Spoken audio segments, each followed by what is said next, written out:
Lead Can Fly, podcast for contemporary art song. Hello and a warm welcome to Lead Can Fly. My name is Sabine Berg and I created this podcast to give contemporary art song new life in the internet and a new voice, and I'm so happy to have them both again in my podcast, James Gilchrist and Nathan Williamson. Hello. Hello, it's great to see you again. Hello, Sabine. Thanks for having us back. Good morning. Today we are going to listen to some of your songs, Nathan, and I'm just presenting you shortly because it's our second time. So, but for all the listeners who don't know you, Nathan Williamson is a composer, a pianist, and an artistic director. He's the founder of the Southwold Music Trust. He also founded in 2021 the Art of British Song, a society that cares for the British art song. And together with James Gilchrist, they both have a long collaboration, and I always feel it's a blessing when two artists collaborate for over a long period of time, because they're getting better and better. Agreed. Absolutely agreed. Yeah, and the friendship is going deeper, and you can find so many colors and layers of your souls together. And you already recorded 3 volumes of 100 years of British song on some recordings, but Nathan also recorded as a pianist Color and Light, 20th century British piano music, great American sonatas, 2 CDs on Thomas Pitfield's songs and violin sonatas. And also as a composer, he's part of a CD called Dream 4 with the Now Ensemble in New York, with other composers as John Sapko and Scott Smallwood, and many composers I would have to discover because it's all so new. And he studied at the Guildhall School of Music and Drama and also at Yale University with many composers, but one seemed to be very interesting to me. That's Joan Panetti, and she also was a scholar from Messiaen when she studied in Paris. And I wanted to start with that. How was this for you, Nathan? Was it important? Studying with Joan Panetti?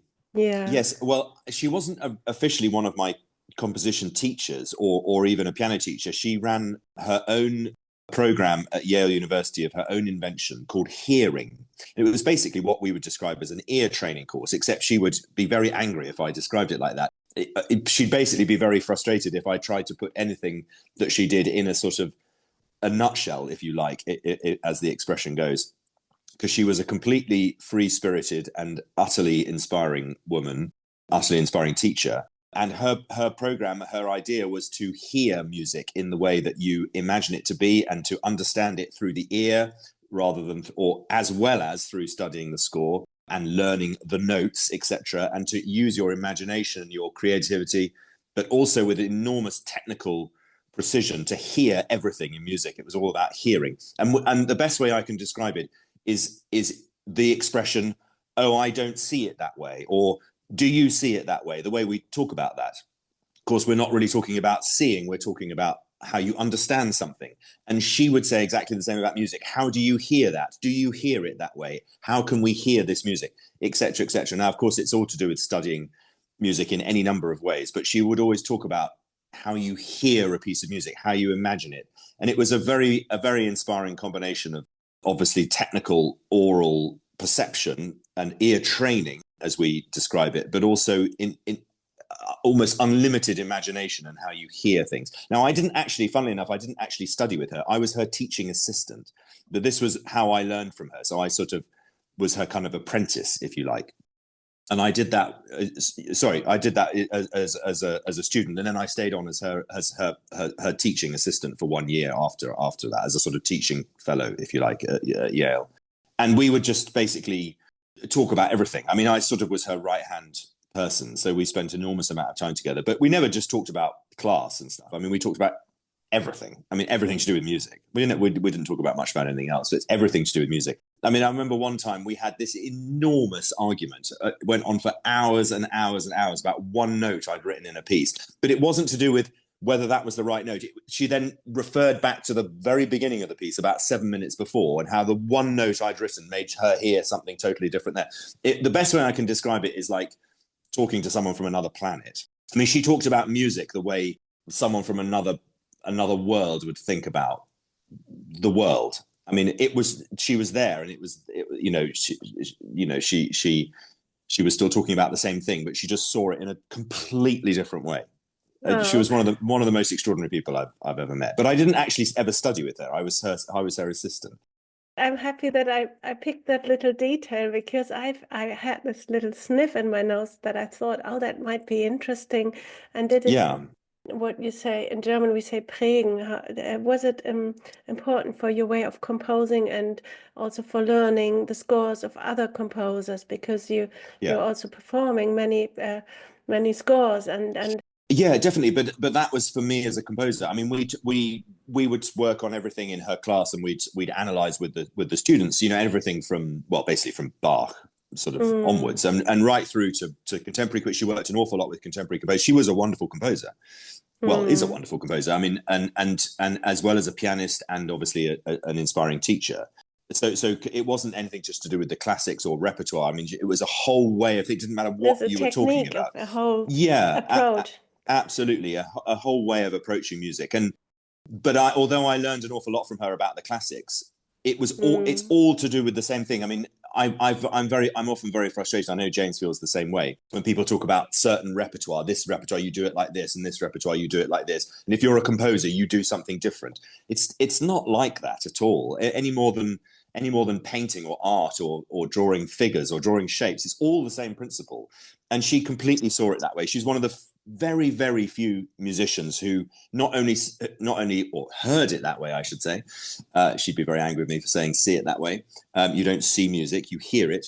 But she was one of the people who really practiced that. And of course, I have to say, working for her was incredibly difficult, because she refused to compromise on anything, and refused to compromise above all on anything with respect to her students and the way they should approach things. Of course, if you're in a university, you have to have a course, and you have to pass things, and you have to demonstrate what you've done, and then you've learned this. And that's the world we live in. And she just couldn't cope with that at all. She absolutely drove everybody completely mad half the time. Anyway, that we're not here to talk about her. We should do a podcast on her another time. We should do a podcast on her. But she's a wonderful composer as well, and I would encourage to. Yeah, indeed. And podcasting is about opening our ears and also our hearts, and to something completely new. And every interview is like a sailing on a big ocean, and we will not know where we are going to arrive today. so it's a lot of fun. So Nathan, today we are discovering two of your songs, and it's a song cycle called The Little That Was Once a Man, after poems by Bryan Heiser. And it is very interesting, because Bryan Heiser, he died in 2013, and he studied at Durham University and Harvard, so he was quite educated. And then when he was 27, he caught polio on a trip to, I think, Morocco, and he was paralyzed for the rest of his life. But he didn't give up, so he started to fight for the rights of disabled people, and in the end, he managed that all London buses are wheelchair accessible. So that is just such a big thing. Nobody can imagine how hard it is to change a system. And it sounds so normal now, but only if you think of changing something yourself, you will see how many barriers in the minds are. And maybe he couldn't walk, but the other people have the incapacity in their minds. So that's even worse to overcome. And he was going through all this, but he was also chair of Drake Music, a society in London who's caring a lot for disabled people in music and connecting. Wonderful charity, Yeah, it's very interesting. And also for the Poetry Society. And he left some collections of poetry, and you wrote this song cycle for James Gilchrist in Indeed, I did. 2016 to 2019. And Yes. I always like to talk about it, that it's not something you do in one day. Sometimes it takes years. So it was 3 years you were working over it and correcting it. And it became, I would say, it's so a very interesting song cycle, because it is songs that are totally hilarious. They are absurd. They are dramatic. I would say you have to invent a term for it, because I thought to invent something like the hyper tragedy that is not tragic anymore, you Yeah. know? And in the poetry of Bryan Heiser, there's so much irony, and it's dark and sarcastic, but at the same time, it's also with a laughing eye on himself. But then it's also about becoming stiff, becoming like a stone. And the first song we are talking about, and that's what I found so interesting, because if you have gone through your own body not being able to move anymore, and then you also talk about petrifaction and poetry, it's interesting. It's completely different. I wouldn't say it's the same, but just we're talking first about one poem called Misunderstanding, and Yes. it's after a song, it's after a poem by John Heath Stubbs. Stubbs. Yeah, I got it and I listened to it this morning, but somehow I got lost in all my notes. And John Heath Stubbs was how you say, he got the gold medal for poetry from the Queen. So He was very distinguished. and he was a critic and a translator, and he loved to work on history. He was fascinated by history and classical mythologies, and he was also making parodies about classical myths, and Not Being Oedipus is one of his parodies. And Oedipus in the end is not in love with Jocasta, and he's not going to be remembered by history at all. And that is something that I enjoyed so much when I listened to his poem, because Oedipus, in the end, there was nothing special and nothing mysterious, and he's just very no dull. love at all. Yeah. And it's just ordinary. So Bryan Heiser was corresponding with this poem of denying the great classical myth. And how did you pick that poem? How did that speak to you? Yes, exactly. Well, so I mean, I was asked to set specifically a collection of work by Bryan Heiser. He didn't write a lot of poetry. He only really started writing in retirement, and he applied himself to that as a sort of post-work activity up until his death. So there's not a huge amount of poetry, and I was asked really to sort of commemorate him by setting some of his poems to music. And the first thing that really struck me about his poetry was, as you say, how vivid and how diverse and colourful and very extreme it is. I mean, obviously, he was a very unwell man, and he obviously died relatively young by modern standards, and he was fighting his disability, obviously, for most of his adult life. But he's never self-pitying. He writes about it a lot, and he writes about his own physical incapacity and his nightmares and all these sorts of things. He's never self-pitying. And then there's also this wicked and almost really quite crude sense of humor and, as you say, sort of hyper exaggerated, almost sort of preposterous drama, which in itself, this is what the thing that really struck me about this Oedipus poem, or these poems based on this Oedipus idea, or the retelling of the Oedipus idea, is that it's obviously a tragedy, and there's obviously a great deal of drama and sort of blood and thunder in the Oedipus story. And Bryan Heiser has sort of almost made it funny, but but actually, when you know what it's about, it's not funny at all. And the character in this poem, Misunderstanding, it's basically about the encounter of Oedipus and the Sphinx. But if I'm allowed to basically say, I wasn't allowed to put this in the program notes when I wrote it, and it was edited out. They made me say Oedipus solves the riddle of the Sphinx by seducing her. He doesn't seduce her, he just shags her. I mean, that's basically the way he solves the riddle of the Sphinx. And there's no, I mean, seducing her makes it sort of sound like he's quite clever and quite nice. He's not. He's absolutely vulgar and vile and horrible. And I mean, James has to sort of scream and climax his way through this song, which we'll hear, is really preposterous and really ridiculous. But what I've tried to do is to make this character, almost, really kind of repulsive, because that is the one of the few things I have to say in life is this vile, swaggering, conquesting male. I mean, I just want to sort of punch them. You see them, at school, or the lads, and you see them in the pub, or you see them around, and they're so puffed up, and they think all women just absolutely love them, and I just want to hit them. I mean, and that's what I've basically done in this song, and it's this vulgar, grotesque sort of character who basically, as I say, sort of just seduces the Sphinx, if you like.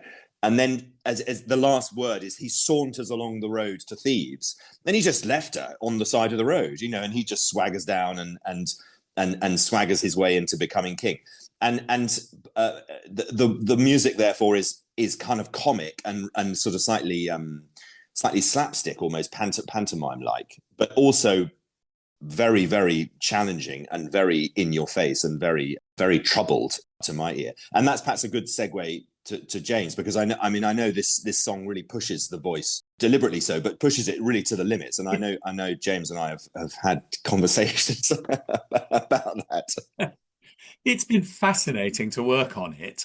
And I mean, just looking at the poem, there is his element of seduction, if you like, is this ludicrous speech that he offers at the beginning of this poem with ridiculously complicated words. And it's frankly entirely meaningless and just sort of, they're very sort of highfalutin words that he uses. And it's sort of political claptrap. It's what you hear politicians trying to sound clever, but they're actually just talking complete rubbish. It's exactly the same. Complete. It's absolutely Totally vacuous.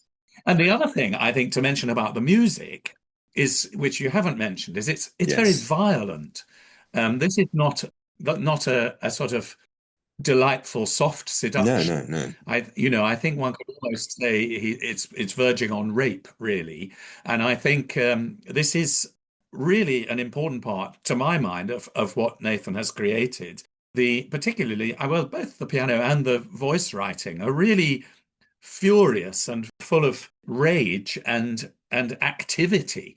It's very, violent. I can't think of a better word for it, really. No, that is exactly the right word. Yeah. And it hits you rather than in being any way a pleasant seduction. It's an amazing poem. And I mean, I'd love to read the poem to you, if I may. Yeah, do it now. And then we love to listen to the poem first, because it's really, when you just read the poem, there's also you find this drama directly in your face, so, in your ears. Yes. So this is Misunderstanding by Bryan Heiser. And the poem begins with Oedipus actually talking. So it's reported speech, as it were, the very beginning of the poem. The challenge may be said to exist regardless of recognition, acceptance or turning away being only of value according to each life's unique meter, answered the youth, or something similar. Whereat the astonished phantasm, purring, gave off pheromones that turned part of him to stone. Meow, she uttered, that being vernacular for mount me, big boy. But then, he told her, in media res, that being so, none but myself can judge what this, He became incoherent, mistaking vast devastation for high excitement, subsequent catatonia for satiation. Had he looked back as he walked away and noticed the quick petrifaction, he would have felt only smugger and whistled, sauntering along the country road to Thebes. Oh, thank you, James. Shall we listen to it? Sure. The challenge may be said to exist regardless of recognition, acceptance or turning away, being only of value according to each life's unique meter, answered the youth, or something similar, whereat the astonished phantasm, turning, gave off pheromones that turned part of him to stone. Meow! She uttered that being vernacular for mountain big boy. But then he told her in many a reason that being so, none but myself can judge what's this. Oh, oh, oh.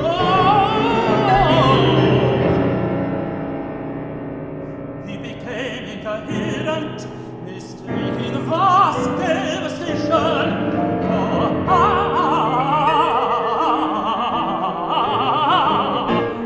high excitement, subsequent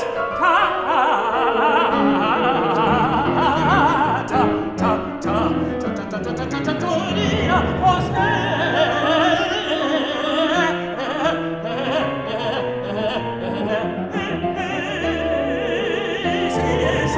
and he looked back as he walked away and noticed the quick petrifaction he would have felt on his log and listened, sauntering along the country road to things.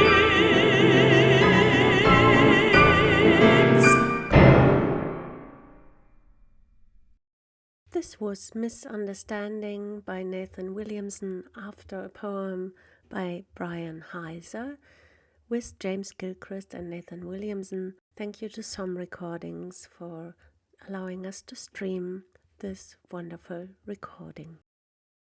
I find it hilarious to listen to. I feel it must be a joy to perform, for the singer and for the pianist, and it is physical, but it's intellectual at the same time. And some composers have composed sexual activity and set them to music, but I find it with this coloratura, it's also, well, you're also talking through centuries of music, Yeah. I feel like when it could be Handel and Exactly. No, I was just going to say that I think that's the other musical sort of gesture which we haven't mentioned is this sort of the Baroque interpretation of the Greek hero. It's sort of the Giulio Cesare kind of ultra virtuosity of in that style. I mean, it's obviously different to that, and harmonically, it's much more complex. I know it's much. This is an extraordinary thing. This is what James and I spoke about. I mean, James is obviously a specialist of the Baroque, and the Handelian sort of virtuoso repertoire is so dramatic and so striking, but it's so natural in the voice, and I think that's where this modernist interpretation of that. I mean, and I know a composer like Birtwistle has spoken about this. How you take the sort of traditional forms and the traditional style of singing and whatever, and you sort of heighten it in a modernist way. It's obviously a very different thing, and vocally speaking, it's not the same at all. I mean, there's no question about that. It is much more difficult, and I think that would be my next aim is to reinterpret that style, but somehow in a way which is perhaps a little more, I don't know, accessible is such a horrible word. But it can't be easy, though. That's the whole point. It has to push, it has to challenge. And I mean, it's just so brilliant that James and I could work on this over such a long time. And he could, he would constantly relearn it and change and change, I could make changes and whatever. Hence that we came to this conclusion in this version. And I mean that, as a performer myself, I know how much hard work that is when composers keep changing things. and I'm just very grateful, really, because it is designed to be on the limit, on the edge. That is the whole point. But there's not a lot of performers who want to go there, if I'm honest. Yeah, I mean, I have. It's interesting. You said, Sabina, that you felt it was a joy to perform. I'm not sure joy is quite the word I would use. It's a wonder to perform, and it's very exciting. But it is really challenging to make it work. And in performance, actually, it's great fun. And I think I don't know. There are some. I hope Nathan will forgive me for saying this, but there are some composers who are very, very particular that you maintain a real sort of exactitude to what's written on the page, that you're not deviating one iota. And I'm afraid when it came to performing this piece, particularly this movement, my own feeling is that the kind of the violence and the gesture and the drama were much more important than getting all the notes right. And maybe that's me being a little bit unkind to myself. I certainly try to get the notes right, but I think that's not my driving motive in a performance. It's much more about trying to drive the drama forward. And Nathan uses some things which I must say I don't think many people do. For instance, the wonderful word catatonia, which occurs in the poem. Nathan deliciously gets stuck on the t. So you get catatonia. Well, but that was something we did. We worked that out together. I didn't do that originally, and then we were sort of talking about how you can break up these melismas, and you said, well, actually, it's easier if you have more consonants, because you think once you sort of get on a good vowel, like just to stay there. But actually, it's not necessarily easy. If you have these. If you break it up that was something we worked on together. It wasn't originally a musical idea. It was a vocal idea. Oh. No, but that is so important. And I totally agree about the overall effect. But I mean, James, again, as a student of the Baroque, obviously you learn your aria or whatever. But then of course you go beyond that. You know what the notes are. But of course, you then interpret it, you perform it, and you come off the page. And this brings us back to what Joan Panetti was saying. You hear it. You don't just do it, and stick to the dots. It's so much more than that. And and Baroque composers, of course, were so reliant on convention that they didn't even bother to write any dynamics in or whatever. So of course that you have to. I mean, that's a very crude example, but.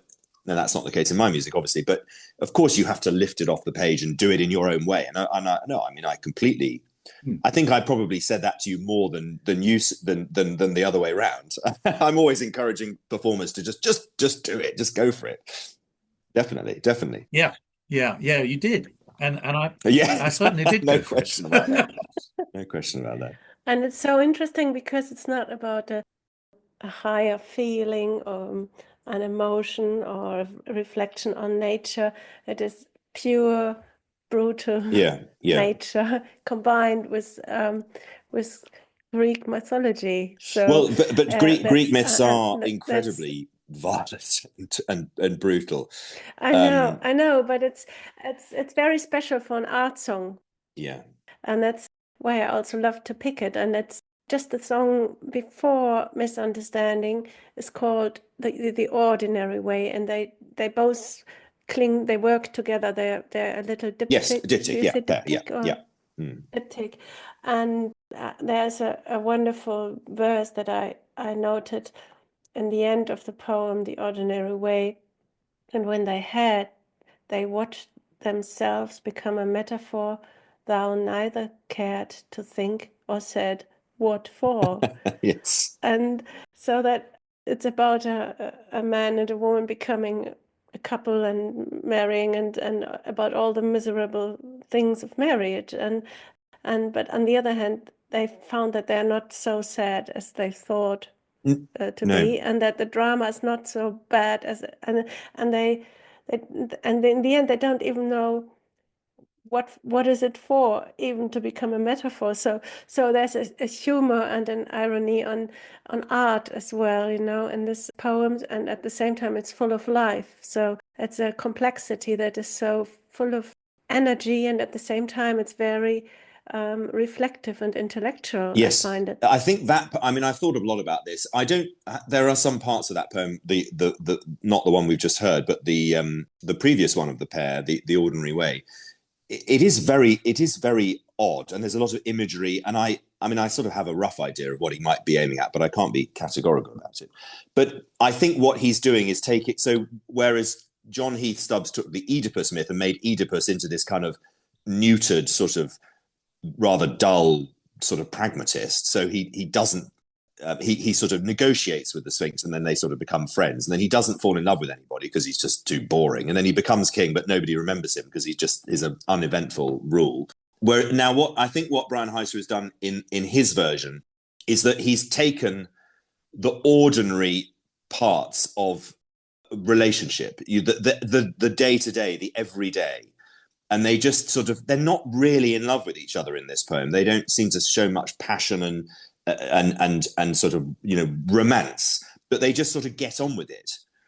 And that's the other way of looking at instead of neutering Oedipus and making him just kind of not fall in love with anyone, you know, maybe he was just a normal guy and he just wanted to, you know, have a 9 to 5 or something. I mean, you know, so to speak. So it's quite a sort of pain. It reminds me of Philip Larkin. It's this kind of humdrum sort of rather dull relationship. They stick together and they become this metaphor. I mean, you know, like the myth, you know, we sort of look at these characters and these tropes from Greek mythology, but they don't really know what it is. It's not like it's a dramatic, oh, I'm going to do this or I'm going to strive out on this. They're just like, well, we're just normal, you know, we're just two normal people, average, very average. So it's a strange poem, that one. But then obviously the one with the Sphinx is much more, what's the word, explicit. Can I ask you something, Yeah. Nathan? When I talked to Judith Weir, we talked about odd corners. And also when I talked with a German composer who was Faber Music in England, Thorsten Rasch, he also loved those odd personalities and odd corners in the Cotswolds. And he lived in the Cotswolds for a while because he found it so magic. Is it something, as you were doing 100 Years of British Song, is it something you would dare to say that could be a little bit British, that this combination of being totally odd and intellectual at the same time? Well, there is definitely a British trait of the sort of eccentric. I mean, obviously all countries have their eccentrics, but I perhaps, I don't know, through well, James, you'll have some ideas about this, but you know, the sort of in Dickens, especially Mr. Micawber is because Mr. Pickwick as well. There's sort of the classic Victorian eccentric, and then you've got people like Jeeves and Wooster, and you know, Noel Coward, and all these sorts of, you know, these sort of amusing sort of reflections of British, in that sense, high society, you know, sort of upper class society. This British eccentric intellectual is quite a thing. I think it comes through in literature and culture and other ways, I think, doesn't it? What would you say, James? Yeah, I agree with that. I mean, I don't know whether it is so particularly British. I think, you know, every culture has its eccentricities, but I do know what you mean. Yeah, but I mean, I think in some ways, we've been talking about a very unusual, quite complicated poem that Nathan has set to music. And I think one of the many things we were trying to do in the whole project of 100 Years of British Song was to emphasize or to shine a light on the fact that there's a huge variety of musical and poetic interpretation and performance that has existed over the last 100 years.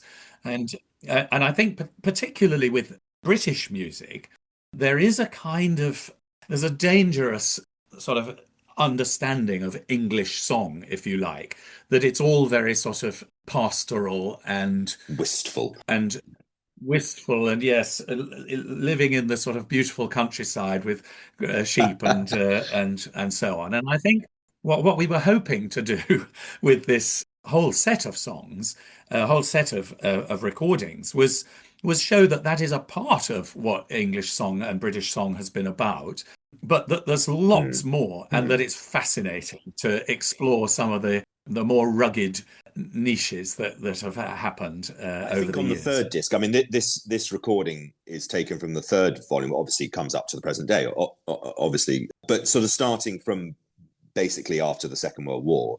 And the diversity of song in that, and I mean, I wrote about this in the essays that accompanied the discs, that, you know, the range of what is even just asking what a song is. And I mean, obviously, Sabina, you will have talked to many people about this. In the late 20th and early 21st centuries is in itself a completely different thing to what it was 100 years ago, when generally a song was about 3 minutes long and it said a poem and whatever. Of course, it could be diverse. And I mean, a composer we also recorded on this, John Woolridge, who wrote 3 tiny little songs, again very, very dark, but in a sort of black humorous kind of way. But he sets them completely deadpan.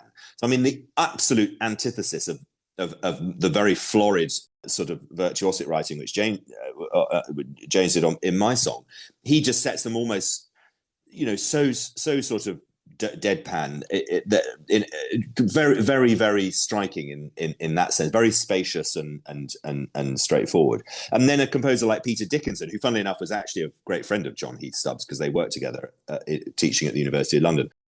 He's perhaps more traditional, but influenced by a wide range of music, lots of jazz and bluesy kind of sounds and all kinds of other things. But also to mention, if you go back to the first disc, which is again composers who are often perhaps more familiar, composers like Ivor Gurney, we recorded and whatever. But we also recorded some of the Gustav Holst Humbert Wolf settings. Now, I've always thought Humbert Wolf was perhaps your typical intellectual British eccentric. I mean, certainly his poetry is very eccentric, but very, very moving and very heartfelt. No question about that. And I think Holst was probably, you know, and certainly Thomas Pitfield, who we spoke about before, would certainly be described as an eccentric or a bit of an oddball. I think way ahead of his time in terms of, you know, I mean, he was born in 1902 or something, and was declared self-vegetarian when he was about 10 years old. I mean, his parents must have thought you know, goodness gracious, you know, he's completely unusual in that sense.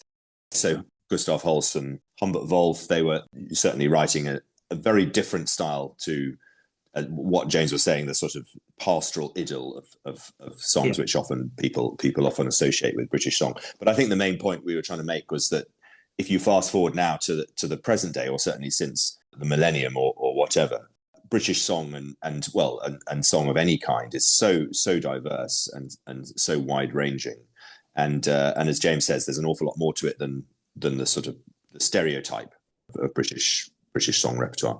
And are you going to plan a new volume of 100 years of British song? I think it's quite likely, yes, but I'm not quite sure what it might entail yet. Yeah, it's a very good question. We haven't planned to do another one because in some ways we've sort of gone from roughly 1900 to 2000 roughly, and we have sort of covered that. But I could well see another one that in some ways filled in some of the gaps in terms of the more unusual works. I think we've signposted some of the important bits, and actually I think we've just pointed out that there's much more to come, but we haven't got any plans as yet. But not only, I mean, do we find that over the 100 years there's lots of variety, but in Nathan's piece that we're talking about today, of course we've talked about the very violent and extraordinary middle of the piece, but on either side are two movements in very, very different spheres, really, and particularly the last movement is incredibly heartfelt and tender and really moving and very gentle.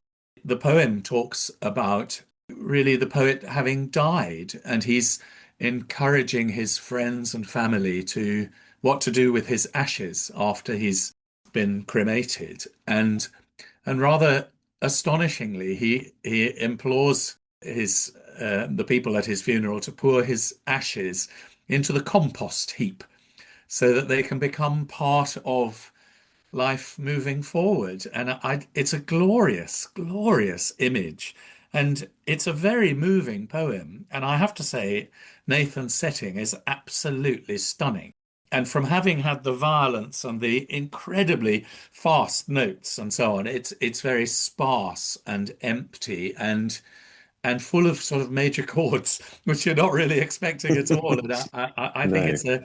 it's a glorious setting. I've really felt very, very privileged to be involved in getting that piece off the page and out into the real world. But again, he doesn't half ask difficult things. The very end of it, he has the voice just rising up and up and up into a sort of territory that's really well beyond the territory you'd normally expect to be able to sing, and just to sort of disappear, like Floats up floats into up the into air. heaven, Yeah, literally. yeah. Yeah.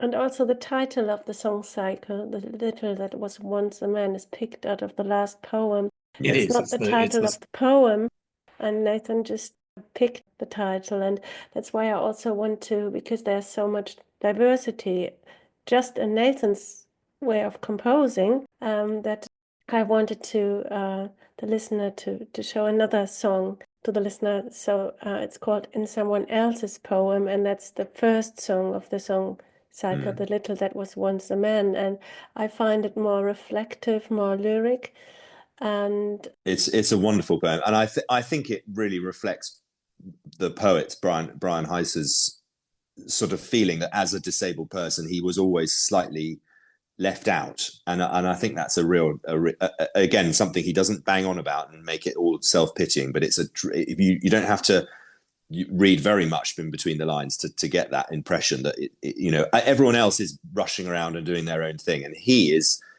just sort of left a little bit out on the outside, and I think it's an absolute tragedy, really. Not that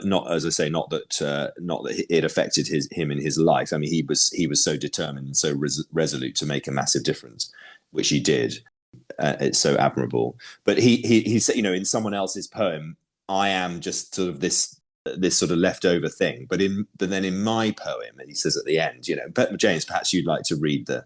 Yeah, I will with pleasure. And I've thought about this poem quite a bit, and I think, it's a many-layered poem. There are many things one can read into it, but, on a kind of ordinary level, I think it talks quite a lot to me about the nature of being a creative artist, because, you could read this poem as, I, the creative artist, the poet, of course, interact with lots of other people's poems, and I read them, and that I gain things from them. I can interact with images that are found in them, but I can also understand the craft that has gone into making them. I can see the nuts and bolts about how to make a poem. But when I might write my own poetry, there's a whole other thing that is happening. And I think one could, simply view the poem as being that, the difference between understanding a poem that you haven't written yourself, that it becomes part of you and you become part of it. But that by the very nature of being a creative artist, when you actually make something yourself, something extraordinarily different is going on. And I don't know, I think I'm less troubled by the idea, which I think is in the poem, of being left out, and more interested, I suppose, personally, about the difference between being a creative artist and being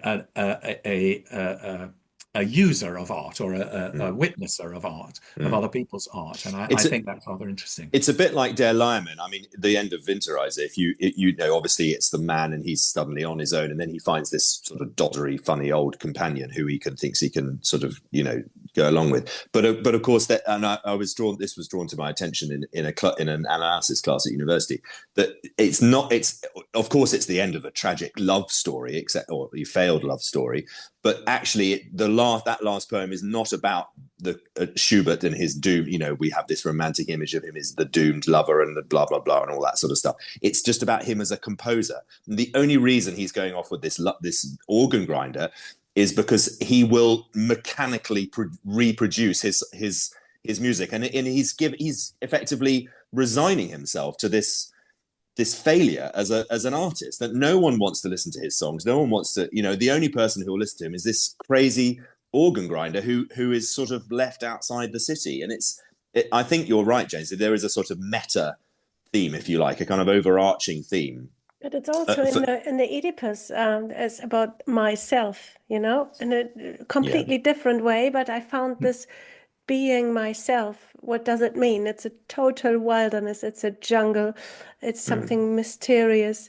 It's something we cannot catch, and we can only try to catch in words. And I would love James to read us the poem. Yes, I'll read this one then. So this is In Someone Else's Poem by Bryan Heiser.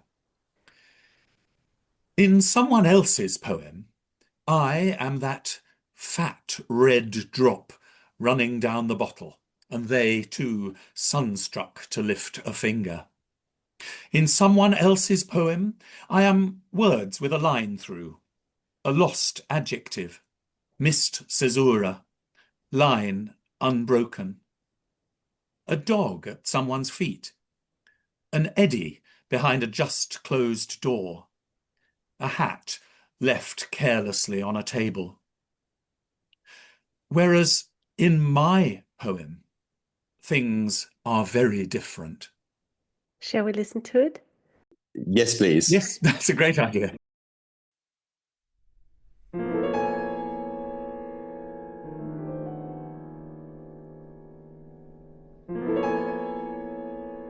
In someone else's poem, I am that fat red drop running down the bottle, and they too sunstruck to lift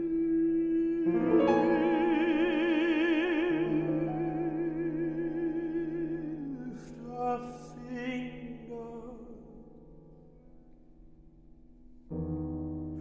In someone else's poem, I am words with a line through, a lost adjective, this caesura, line unbroken.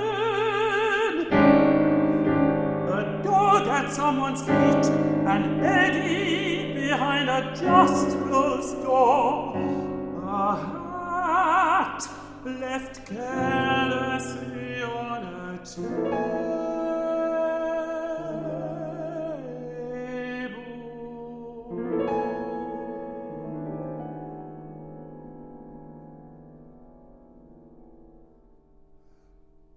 Whereas in my poem,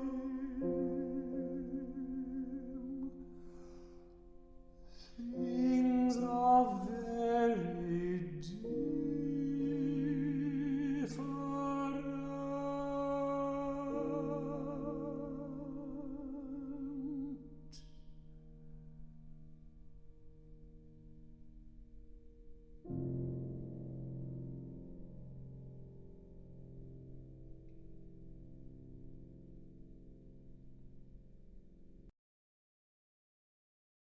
This was In Someone Else's Poem by Nathan Williamson, after a poem by Bryan Heiser with James Gilchrist and Nathan Williamson. Thank you to Some Recordings to allow us to stream this recording. Both recordings are part of Volume 3 of 100 Years of British Song by Some Recordings, a wonderful CD collection.